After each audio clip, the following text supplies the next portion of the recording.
ईमानदारी। महाराज कृष्णदेव राय कभी कभी अपने दरबार में इतने सहज हो जाते थे कि उन्हें देखकर कोई कह नहीं सकता था कि वे एक कुशल प्रशासक, कुशल राजनीतिज्ञ और अनुशासन प्रिय शासक हैं।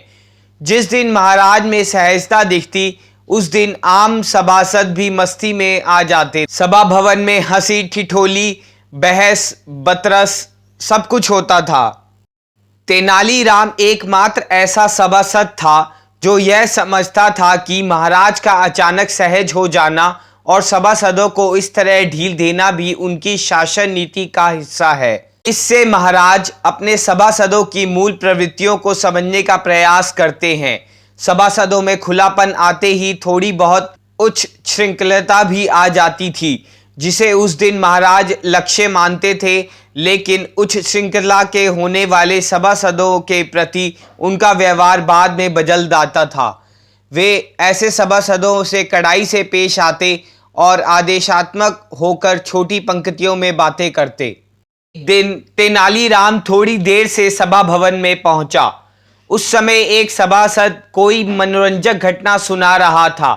उसकी बातें समाप्त होने पर सभी सभासद हंस पड़े। महाराज भी खूब हंसे। चूंकि तेनालीराम ने पहले कही गई बातें पहले नहीं सुनी थी, इसलिए वह नहीं हंसा, अपने आसन पर गंभीर बना बैठा रहा। महाराज ने उसे देखा और महसूस किया कि सबके हंसने में तेनालीराम साथ नहीं दे रहा है। महाराज को यह बात बुरी लगी, मगर उन्होंने उस समय तेनालीराम से कुछ नहीं कहा। ना जाने कैसे सभासदों के बीच दान पुण्य, कर्म, धर्म और ईमानदारी पर बहस होने लगी। एक सभासद ने कहा, महाराज, मेरे विचार से धनवान लोग गरीबों की तुलना में अधिक ईमानदार होते हैं। वे स्वयं साधन संपन्न होते हैं। आवश्यकता की प्रत्येक वस्तु उन्हें उपलब्ध होती है, इसलिए छोटी छोटी चीज़ों के लिए उनका ईमान नहीं डोलता। वे दान पुण्य करते हैं, इसलिए उनमें धार्मिक भावना भी विद्यमान रहती है, जबकि गरीबों को ईमान जल्दी ही डोल जाता है। तेनालीराम, जो अब तक चुप था, इस सभासद की बातें सुनने के बाद अपने आसन से उठा और बोला, महाराज, मैं माननीय सभासद के इस कथन से सहमत नहीं हूँ। मेरा विश्वास है कि गरीब आदमी अधिक धर्मभीरू होता है। वह भगवान से डरता है, इसलिए वह गलत काम करने से बचता है। ईश्वर का भय गरीबों को इतना अधिक होता है कि उसका ईमान इसी भय के कारण डोलता नहीं। धनवान में ईश्वर का भय इस तरह का नहीं होता। उसके दान पुण्य में भी लौकिक प्रतिष्ठा की छाया छुपी रहती है कि लोग उसे ऐश्वर्यशाली और परोपकारी के रूप में स्वीकार करें। तेनालीराम की गंभीर वाणी थोड़ी देर तक सभा भवन में गुंजन उत्पन्न करती रही। तेनालीराम के चुप होते ही महाराज ने कहा, तेनालीराम, तुम एक मूल बात भूल रहे हो। ईमानदार एक मानवीय गुण है जो किसी में भी हो सकता है। इसमें धनवान और निर्धन की कोई बात ही नहीं है। तेनालीराम ने कहा, आप ठीक कह रहे हैं महाराज, बस मैं यह कह रहा था कि गरीबों के संघर्ष की ऊष्मा ईमानदारी की ऊष्मा के समरूप होती है। इसी ऊष्मा के कारण गरीबों में उचित अनुचित का ध्यान रखने की प्रवृत्ति विकसित हो जाती है। तो तुम फिर यही कह रहे हो कि गरीबों में ईमानदारी होती है और धनवान वैभव संपन्न लोगों में अपेक्षाकृत इसका अभाव रहता है? महाराज ने पूछा। जी हाँ श्रीमान, यही कहना चाहता हूं मैं, तेनालीराम ने निर्भीक होकर कहा। महाराज स्वयं वैभव संपन्न थे, इसलिए तेनालीराम की बातें उन्होंने व्यक्तिगत स्तर पर ले ली और तेनालीराम से कहा, तुम्हें प्रमाणित करना पड़ेगा तेनालीराम। मुझे स्वीकार है महाराज, तेनालीराम ने संक्षिप्त सा उत्तर दिया। सभा में जो सहजता थी इस गंभीर चर्चा के कारण समाप्त हो गई। महाराज ने उसी समय सभा विसर्जित कर दी और तेनालीराम को रोककर शेष सभासदों को जाने दिया।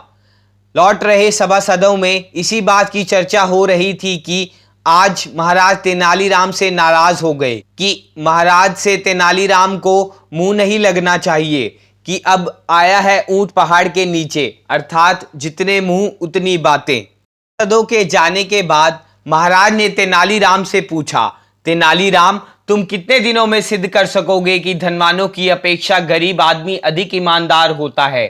महाराज, मुझे 100 स्वर्ण मुद्राओं की 2 थैलियां और 2 सुरक्षा प्रहरी प्रदान करें। मैं यह बात 2 दिनों में अर्थात आज और कल में प्रमाणित कर दूंगा कि धनवान लोगों में धन लोलुपता होती है जो उन्हें ईमानदार नहीं रहने देती, जबकि गरीब आदमी में धन लोलुपता नहीं होती। तेनालीराम ने कहा। महाराज, तेनालीराम के इस उत्तर से भीतर ही भीतर तिलमिला गए, मगर उन्होंने कुछ कहा नहीं।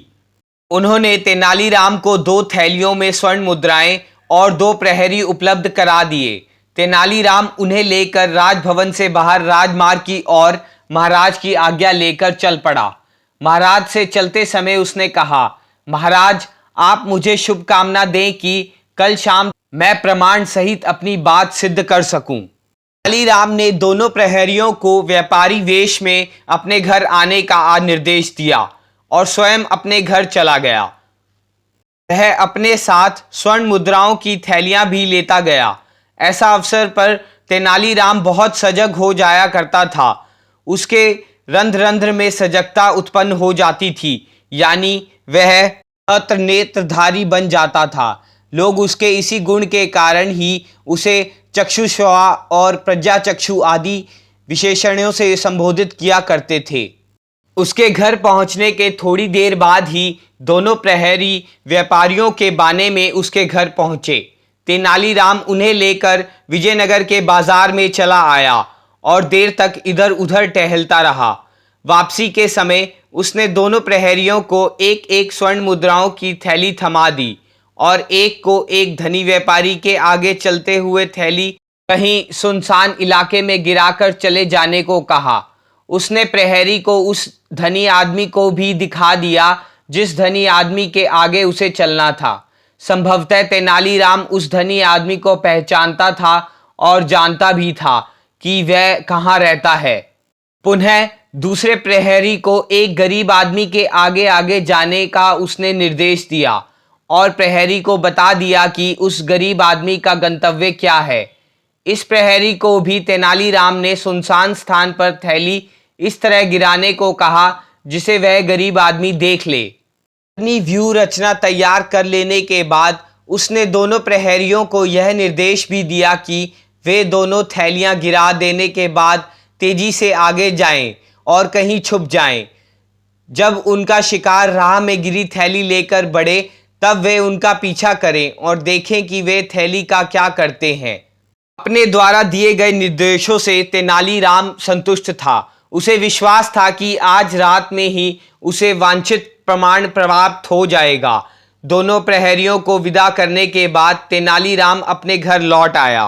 दूसरे दिन सुबह ही दोनों प्रहरी तेनालीराम के घर पर पहुंच गए। वह उस समय दरबार में जाने के लिए तैयार हो रहा था। उसने प्रहरियों से पूछा, क्या समाचार लाए हो? एक प्रहरी ने तेनालीराम से कहा, श्रीमान, मैं आपके निर्देश पर जिस व्यक्ति के पीछे गया था उसका नाम गिरधारी लाल है। उसकी बाजार में सोने चांदी के जेवरों की दुकान है। बहुत पैसे वाला आदमी है वह। अभी उसकी बात पूरी नहीं हुई थी कि तेनालीराम ने उसे टोक दिया। अरे भाई, मैंने तुम्हें किसी के पीछे नहीं भेजा था, आगे भेजा था। ठीक से सारी बातें बताओ। क्षमा करना श्रीमान, भूल हो गई, प्रहरी ने कहा और कल शाम को घटित घटना बताने लगा। श्रीमान, जब मैं उस आदमी, मेरा मतलब कि गिरधारी लाल के आगे आगे चलते हुए कदम्ब पेड़ के पास पहुंचा तो मुझे राह पूरी तरह खाली दिखी। सुनसान रास्ते पर 2 ही मुसाफिर थे, मैं और वह। मैं उससे मात्र 4 कदम की दूरी पर था। मौका देखकर मैंने कमर में खोसी हुई स्वर्ण मुद्राओं की थैली गिरा दी और सामान्य चाल से आगे बढ़ता रहा, मानो मुझे थैली गिरने का भान ही नहीं है।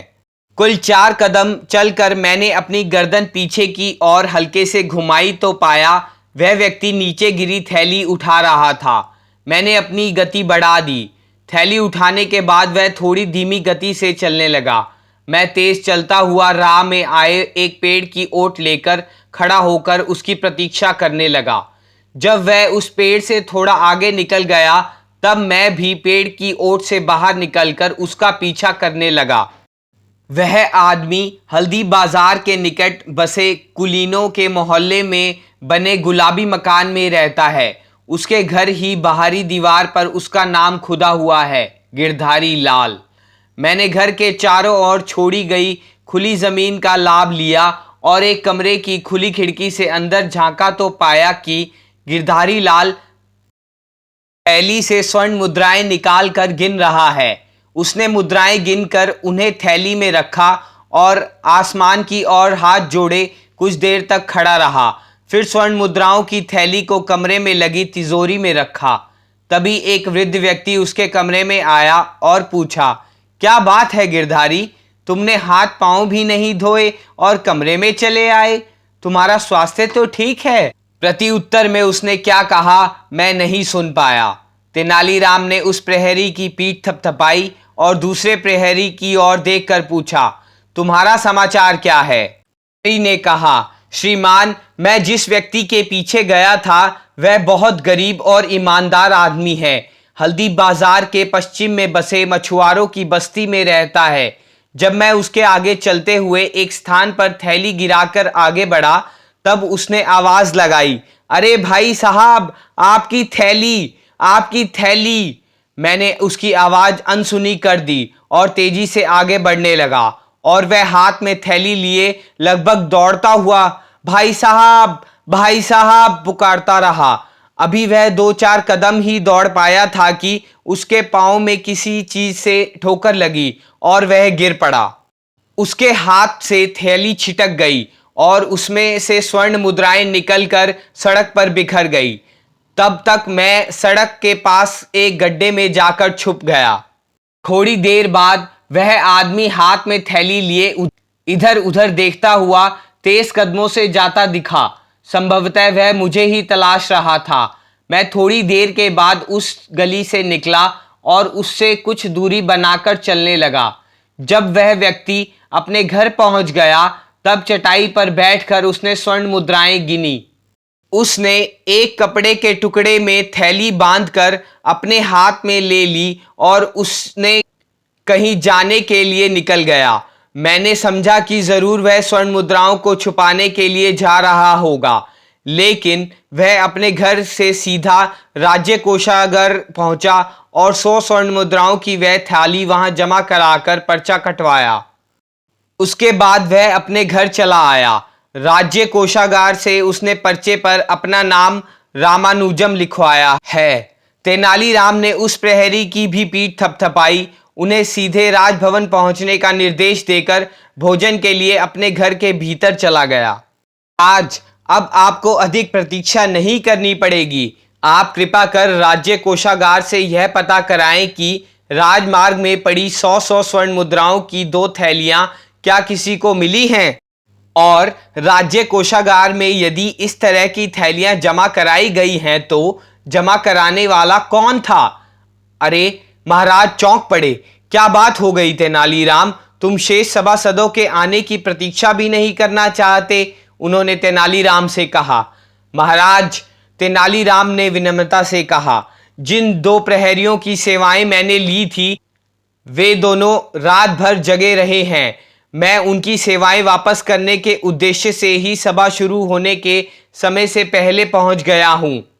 कल जो पहेली सुलझाने का जिम्मा आपने मुझे सौंपा था उसके लिए प्रमाण प्राप्त कर लेने के उद्देश्य से मैं सक्रिय हुआ हूं। कृपया वांछित सूचनाएं मंगाने में मेरा सहयोग करें।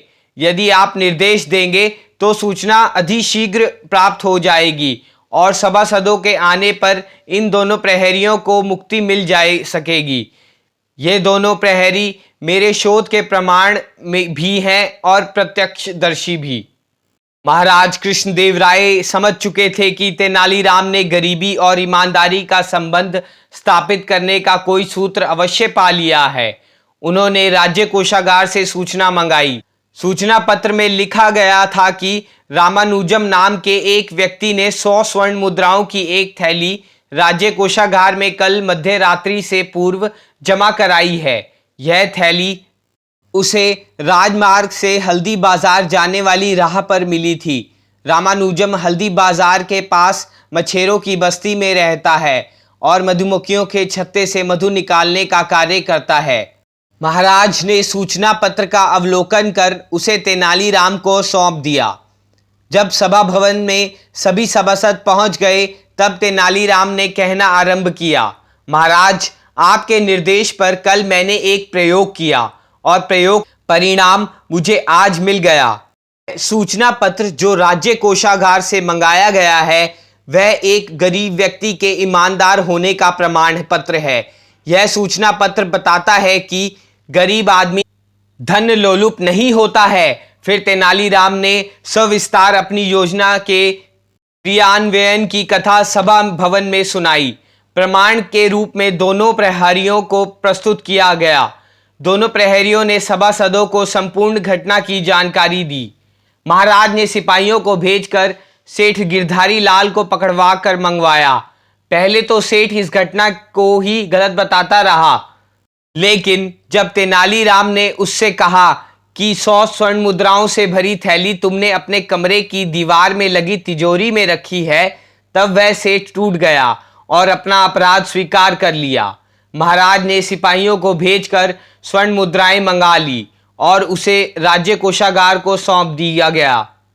सेठ गिरधारी लाल को महाराज ने जेल भिजवा दिया।